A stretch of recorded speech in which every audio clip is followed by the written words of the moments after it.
Cats and kittens, it's Mr. Bennett back again with another history lesson on the Civil War. Today we're going to be looking at lesson 2 of chapter 13, where we will be comparing the effectiveness of both the North and the South during the American Civil War. But before we jump into that, let's look at the short answer questions from the end of yesterday's quiz. So, question 5 asked, why did Lincoln's election in 1860 upset the South? And I wanted you to give me 2 reasons. Hopefully, after some thinking and checking out the slides and maybe your textbook, you're aware that the 2 reasons are: 1, he won without a single Southern state, right? He didn't get any support from Southern states in the election. And 2, the South was horrified that they were going to lose slavery, even though Lincoln had said, right, he didn't want to end slavery.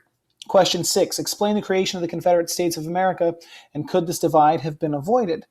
So the creation of the Confederate States, right? South Carolina quits first, and then they elect Jefferson Davis as president, and a bunch of other states also quit. Could it have been avoided? Maybe, right? If a different person had won the election of 1860, perhaps if James Buchanan, president at the time, had done more to kind of alleviate things, right? There's a lot of things that you could bring up. You could talk about maybe if Lincoln had been more persuasive in how he was not going to end slavery, right? There's a lot of ifs and maybes that could explain how the Confederacy might not have come to be. But it did, right? This is history. It's not about what ifs, it's about what did happen. All right, moving on. Question 7. What 3 points did Lincoln make in his inaugural address? All right, point 1. He promised not to interfere with slavery where it was, right? He's going to leave slavery alone in the states that already had slavery, but he didn't want it spreading westward into the territories.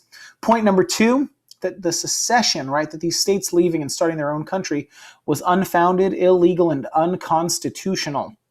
And his 3rd point was that he will preserve the Union by force if necessary, right? He doesn't want to fight these rebelling states, but if he has to bring them back into the fold, he's not afraid to do it. And finally, question 8, what's the significance of the battle at Fort Sumter? That was a gimme. Hopefully you guys put that it was the first battle of the American Civil War. Now jumping back into lesson 2, comparing the North and the South. So the first thing we're going to look at is the military effectiveness, readiness, the war plans of both sides going into the American Civil War. So Southerners were fighting to defend their independence and their way of life. But I want to be very clear, their way of life was inextricably connected to slavery.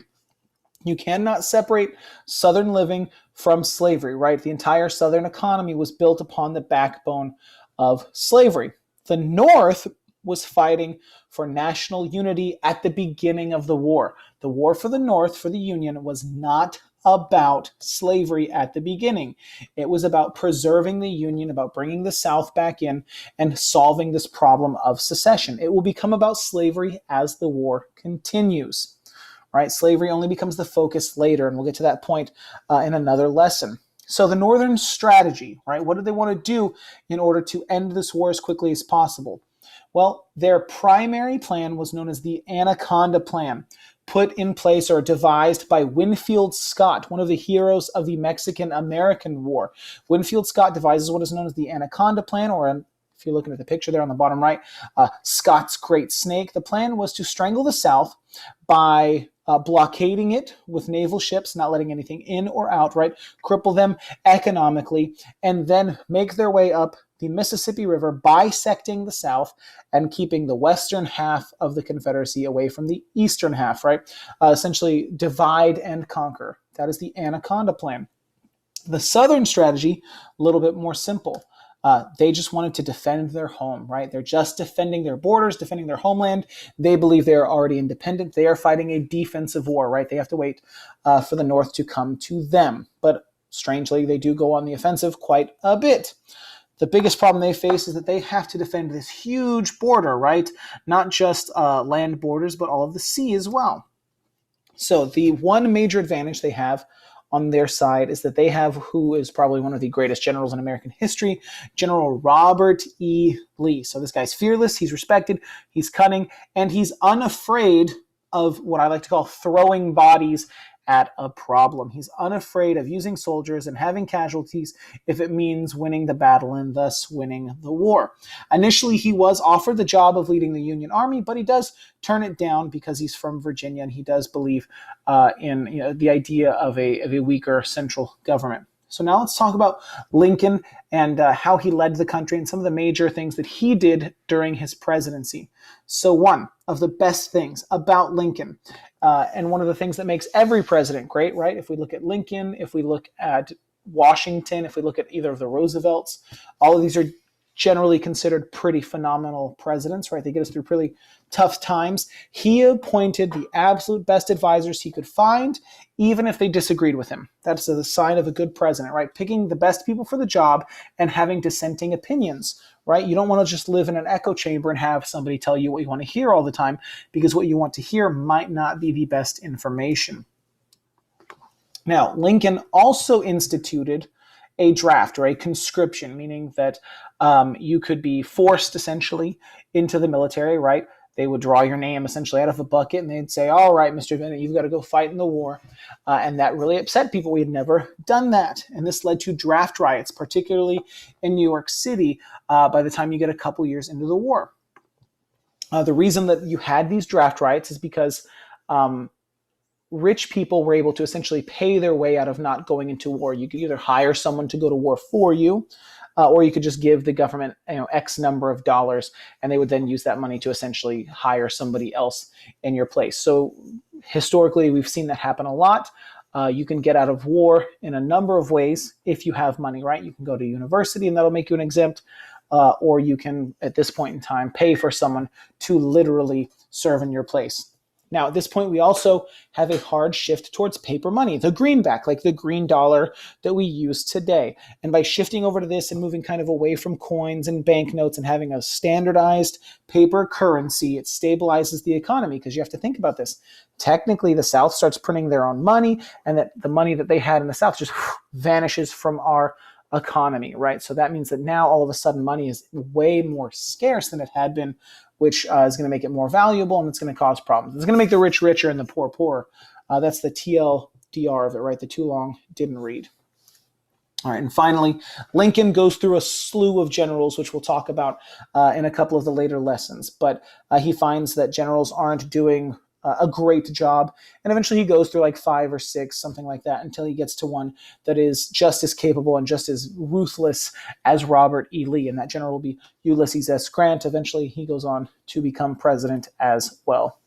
All right, so now let's talk about the logistics, the actual like numbers of comparing the North and the South. So let's talk about population first. At the beginning of the war in 1860, the North has 22 million people, 22 million free people living in it. The South has 6 million free people living in it, along with about 4 to 4.5, I think, million slaves.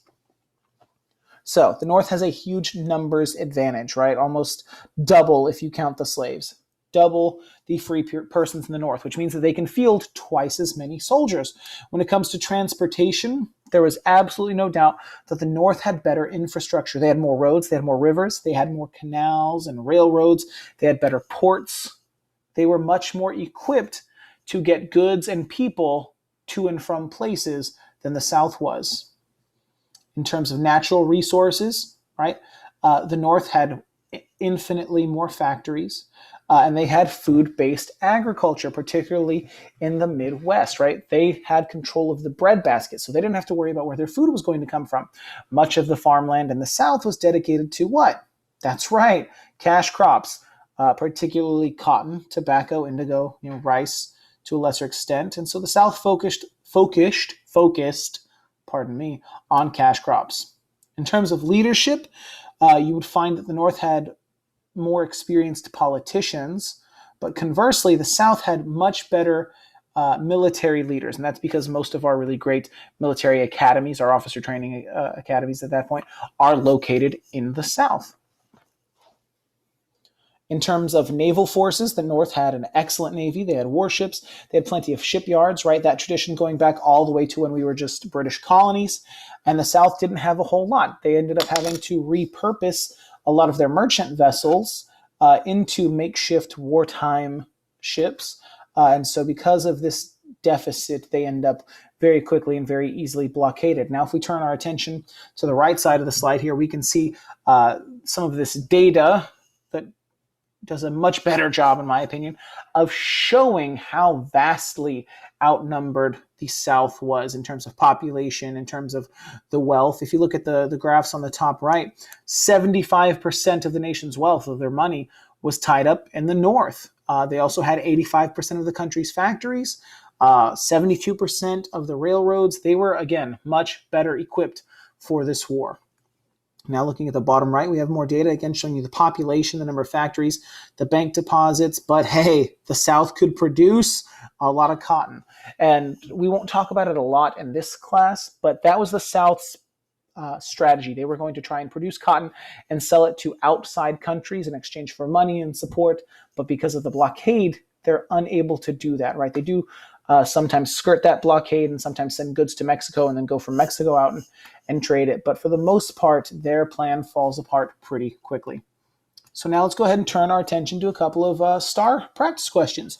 So question 1, why were these tactics effective? So we've got Union tactics during the Civil War: enforcement of an embargo on Confederate goods and an enforcement of a naval blockade on Confederate ports. Why were these tactics effective? Was it F, Confederate states were unable to collect tariffs on manufactured goods? G, Union forces were able to use the blockade to gain international support? H, Confederate states were unable to use agricultural exports as a source of revenue? Or J, Union forces were able to earn money for supplies by selling confiscated bales of cotton? So why would these Union tactics of an embargo and a blockade be effective against the South? Take a moment, pause the video if you need to. All right, hopefully you came to the same answer that I did, and that is H, right? Confederate states couldn't export goods and make money to support the war effort. All right, moving on. Question 2. So the New York City riots of 1863 were partly a result of, all right, we've got to look at this excerpt. We've got a pretty hefty one, so let's go ahead and start up there at the top left. The Emancipation Proclamation became effective January 1st, 1863. So we haven't talked about that yet, but the Emancipation Proclamation freed all slaves in rebelling states. So only in the South. It doesn't really do a whole lot, but it means that the war is then at that point about slavery. We'll come back to that in the next lesson. So Congress passed the Conscription Act of 1863 in March to randomly select men for service in the Union Army. However, those chosen in the draft could hire a substitute or pay $300 to escape service. African Americans were not citizens and therefore not eligible for the draft. So even free black people in the North couldn't be drafted because they're not citizens. On July 13, 1863, a crowd gathered in New York City to protest the draft. Poor Irish workers turned out in the largest numbers. The protest turned into a riot which first targeted military and government buildings. The homes of well-known Republicans, draft supporters, the wealthy, and African Americans were also attacked. After 4 days, federal troops finally restored order to the city. So these riots were partly a result of what? A, the economic uncertainty faced by the working class. B, strong local opposition to federal taxes. C, housing shortages affecting recent immigrants. Or D, the meager wages paid to military recruits. Take a little bit of time, look over the answers.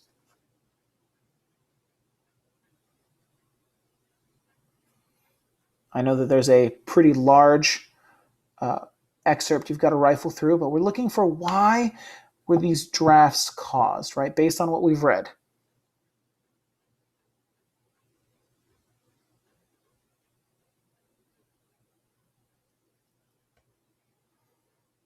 All right, hopefully you're aware, right, that the answer is D, right?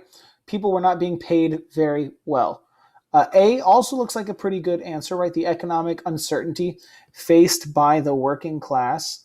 But again, jobs weren't an issue, right? People needed to work. And so the answer to this question is D. All right, and now we've got a series of short answer questions that I would love for you again to submit either through Canvas, or you can shoot me an email or drop some comments down below, but we've got 4 short answer questions, of which I will give you the answers to in the next video tomorrow. So, question 3, what was each side of the Civil War fighting for, and what wasn't the North fighting for at the beginning of the war? Question 4, describe the Northern plan of attack. What was their strategy? Question 5, what were some positive and negative aspects of Lincoln's leadership? Tell me some of the good things he did and some of the things that might have been seen in a negative light or more controversial. And then 6, predict which side will win based only on the resources available at the beginning of the war. I think it's pretty clear who's going to win looking just at the resources, the North or the South. And that's all I've got for you today, folks. It was a nice short lesson comparing the North and the South at the dawn of this war, right at the very beginning. So tomorrow we'll be picking up with lesson 3, talking about the battles and how this was the bloodiest war in American history. Signing off, it's Mr. Bennett. Thank you guys for checking in and looking forward to seeing you in the next video.